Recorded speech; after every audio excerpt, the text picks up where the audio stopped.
Price God. இன்றைய தியானம் மத்தேயு 13:44 முதல் 49 வரை.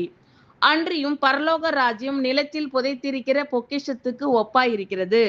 அதை ஒரு மனுஷன் கண்டு மறைத்து அதை பற்றிய சந்தோஷத்தினாலே போய் தனக்கு உண்டான எல்லாவற்றையும் விற்று அந்த நிலத்தை கொள்ளுகிறான்.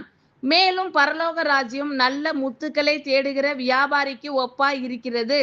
அவன் விலை உயர்ந்த ஒரு முத்தை கண்டு போய் தனக்கு உண்டான எல்லாவற்றையும் விற்று அதை கொள்ளுகிறான். அன்றியும் பரலோக ராஜ்யம் கடலிலே போடப்பட்டு சகலவிதமான மீன்களையும் சேர்த்து வாரிக்கொள்ளும் வலைக்கு ஒப்பாயிருக்கிறது. அது நிறைந்த போது அதை கரையில் இழுத்து உட்கார்ந்து நல்லவைகளை கூடைகளில் சேர்த்து ஆகாதவைகளை எரிந்து போடுவார்கள். இப்படியே உலகத்தின் முடிவிலே நடக்கும்.